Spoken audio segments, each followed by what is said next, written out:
Hello बच्चों, आपका हमारे चैनल हिंदी वाणी में स्वागत है। आज हम पढ़ेंगे कक्षा 7वीं की पाठ्य पुस्तक बाल महाभारत कथा का 36वां पाठ। पाठ का नाम है कर्ण और दुर्योधन भी मारे गए। आइए हम पाठ पढ़ते हैं। द्रोण के मारे जाने पर कौरव पक्ष के राजाओं ने कर्ण को सेनापति मनोनीत किया। मद्रराज शल्य कर्ण के सारथी बने। दूसरे दिन कर्ण के सेनापतित्व में फिर से घमासान युद्ध जारी हो गया। अर्जुन की रक्षा करता हुआ भीम अपने रथ पर उसके पीछे पीछे चला और दोनों एक साथ कर्ण पर टूट पड़े। जब दुशासन ने यह देखा तो उसने भीम पर बाणों की वर्षा कर दी। उसको भीम ने एक ही धक्के में जमीन पर गिरा दिया और उसका एक एक अंग तोड़ मरोड़ डाला। भीम मैदान में नाचने कूदने लगा और चिल्लाने लगा, मेरी एक प्रतिज्ञा पूरी हुई, अब दुर्योधन की बारी है, उसका काम तमाम करना बाकी है। इस प्रकार की बातें भीम ने कही। भीमसेन का वह भयानक रूप देखकर कर्ण का भी शरीर कांपने लगा।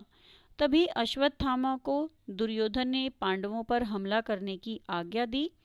कर्ण ने अर्जुन पर एक ऐसा बाण चलाया जो आग उगलता गया। अर्जुन की ओर उस भयानक तीर को आता हुआ देखकर कृष्ण ने रथ को पांव के अंगूठे से दबा दिया, जिससे रथ जमीन में 5 अंगुल धंस गया। कृष्ण की इस युक्ति से अर्जुन मरते मरते बचा। कर्ण का चलाया हुआ सर्प मुखास्त्र फुफकारता हुआ आया और अर्जुन का मुकुट उड़ा ले गया। इस पर अर्जुन के क्रोध का ठिकाना न रहा। उसने जोश के साथ कर्ण पर बाण वर्षा कर दी। तभी अचानक कर्ण के रथ का बाईं तरफ का पहिया धरती में धंस गया। इससे कर्ण घबरा गया और बोला, अर्जुन जरा ठहरो, मेरे रथ का पहिया कीचड़ में फंस गया है। पांडुपुत्र, तुम्हें धर्म युद्ध करने का जो यश प्राप्त हुआ है उसे व्यर्थ ही न गंवाओ। मैं जमीन पर खड़ा रहूं और तुम रथ पर बैठे बैठे मुझ पर बाण चलाओ, यह ठीक नहीं होगा, जरा रुको। कर्ण की ये बातें सुनकर कृष्ण बोले, कर्ण, जब दुशासन, दुर्योधन और तुम द्रौपदी को भरी सभा में घसीट कर लाए थे, उस वक्त तुम्हें धर्म की याद आई थी? जब दुधमुहे बच्चे अभिमन्यु को तुम 7 लोगों ने एक साथ घेर कर निर्लज्जता के साथ मार डाला था, तब तुम्हारा धर्म कहाँ था? और आज जब मुसीबत सामने खड़ी दिखाई दे रही है तो तुमको धर्म याद आ रहा है? कृष्ण की इस झिड़की का कर्ण से कोई उत्तर देते न बना। उसने सिर झुका लिया और अटके हुए रथ पर से ही युद्ध जारी रखा। इतने में कर्ण का एक बाण अर्जुन को जा लगा तो वह थोड़ी देर के लिए विचलित हो उठा। बस यही जरा सा समय पाकर कर्ण रथ से उतर पड़ा और रथ का पहिया उठाकर उसे समतल पर लाने की कोशिश करने लगा। कर्ण के 1000 प्रयत्न करने पर भी पहिया गड्ढे से निकलता न था। यह स्थिति देख श्री कृष्ण ने अर्जुन से कहा, अर्जुन अब देर न करो, हिचकिचाओ मत, इसी समय इसे खत्म कर दो। श्री कृष्ण की यह बात मानकर अर्जुन ने एक बाण तानकर ऐसा मारा कि कर्ण का सिर कटकर जमीन पर गिर पड़ा। जब दुर्योधन को इस बात की खबर मिली कि युद्ध में कर्ण भी मारा गया है तो उसके शोक की सीमा न रही।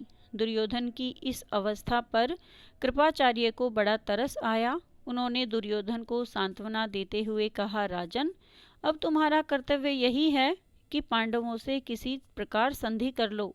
अब युद्ध बंद करना ही श्रेयस्कर होगा। यद्यपि दुर्योधन हताश हो चुका था, फिर भी कृपाचार्य की यह सलाह उसे बिल्कुल पसंद नहीं आई। वह उसे मानने के लिए तैयार न हुआ। सभी कौरव वीरों ने दुर्योधन की बातों का समर्थन किया और कहा कि युद्ध जारी रखना ही ठीक रहेगा। इस पर सबकी सलाह से मद्रराज शल्य को सेनापति नियुक्त किया गया। इसलिए शल्य के सेनापतित्व में फिर से युद्ध जारी हुआ। पांडवों की सेना के संचालन का पूरा दायित्व अब युधिष्ठिर ने स्वयं अपने कंधों पर ले लिया। शल्य पर उन्होंने स्वयं आक्रमण किया। युधिष्ठिर ने शल्य पर शक्ति का प्रयोग किया और मद्रराज शल्य मृत होकर रथ पर से धड़ाम से गिर पड़े। जब शल्य भी मारा गया तो कौरव सेना निसहाय सी हो गई। फिर भी धृतराष्ट्र के रहे सहे पुत्रों ने हिम्मत न हारी। दूसरी ओर शकुनी और सहदेव का युद्ध हो रहा था।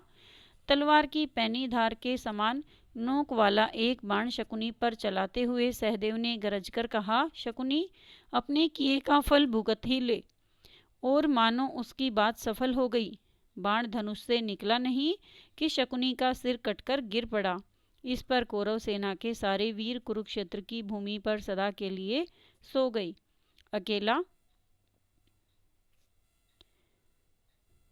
अकेला दुर्योधन जीवित बचा था। अब उसके पास न तो सेना थी न रथ। उस वीर की स्थिति बड़ी दयनीय थी।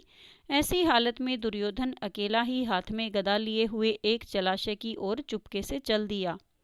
उधर दूसरे दिन युधिष्ठिर और उसके भाई उसे खोजते हुए उसी जलाशय पर जा पहुँचे जहाँ वह छिपा हुआ बैठा था। श्री कृष्ण भी उसके साथ थे। उन सबको यह पता चल गया था कि दुर्योधन जलाशय में छिपा हुआ है। युधिष्ठिर ने कहा, दुर्योधन, अपने कुटुंब और वंश का नाश कराने के बाद अब पानी में छिपकर प्राण बचाना चाहते हो? यह सुनकर दुर्योधन ने व्यथित होकर कहा, मैं न तो डरा हुआ ही हूँ और न मुझे प्राणों का ही मोह है।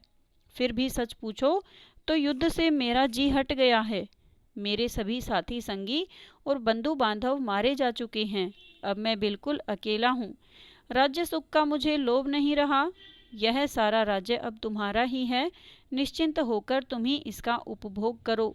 युधिष्ठिर ने गरजते हुए कहा, दुर्योधन, एक दिन वह था जब तुम्ही ने कहा था कि सुई की नोक के जितनी जमीन भी नहीं दूंगा। दुर्योधन ने जब स्वयं युधिष्ठिर के मुख से ये कठोर बातें सुनी तो उसने गदा उठा ली और जल में ही उठ खड़ा हुआ और बोला, अच्छा, यही सही। तुम एक एक करके मुझसे भिड़ लो। मैं अकेला हूँ और तुम 5 हो। 5 का अकेले के साथ लड़ना न्यायोचित नहीं। मैं थका हुआ और घायल हूँ। कवच भी मेरे पास नहीं है, इसलिए एक एक करके निपट लो। चलो। यह सुनकर युधिष्ठिर बोले, यदि अकेले पर कईयों ने हमला करना धर्म नहीं तो बालक अभिमन्यु कैसे मारा गया था? यह सुनकर दुर्योधन जलाशय से बाहर निकल आया और उसने भीम से गदा युद्ध करने की इच्छा प्रकट की। भीम भी राजी हो गया और दोनों में गदा युद्ध शुरू हो गया। इस तरह बड़ी देर तक युद्ध जारी रहा। श्री कृष्ण ने इशारों में ही अर्जुन को बताया कि भीम दुर्योधन की जांग पर गदा मारेगा तो जीत जाएगा। भीम ने श्री कृष्ण का यह इशारा तुरंत भांप लिया और अचानक दुर्योधन पर झपट पड़ा। उसकी जांग पर जोर से गदा का प्रहार किया। जांग टूट जाने के कारण अधमरी अवस्था में पड़े हुए दुर्योधन के दिल में फिर से क्रोध और द्वेष की आग सी भड़क उठी। वह चिल्लाकर बोला, कृष्ण, धर्म युद्ध करने वाले हमारे पक्ष के सारे यशस्वी महारथियों को तुमने ही कुचक्र रचकर मरवा डाला है। यदि तुमने कुचक्र न रचा होता तो कर्ण, भीष्म, द्रोण भला समर में परास्त होने वाले थे। मरणासन्न अवस्था में दुर्योधन को इस प्रकार विलाप करता देख श्री कृष्ण बोले, दुर्योधन, तुम अपने ही किए हुए कर्मों का फल पा रहे हो।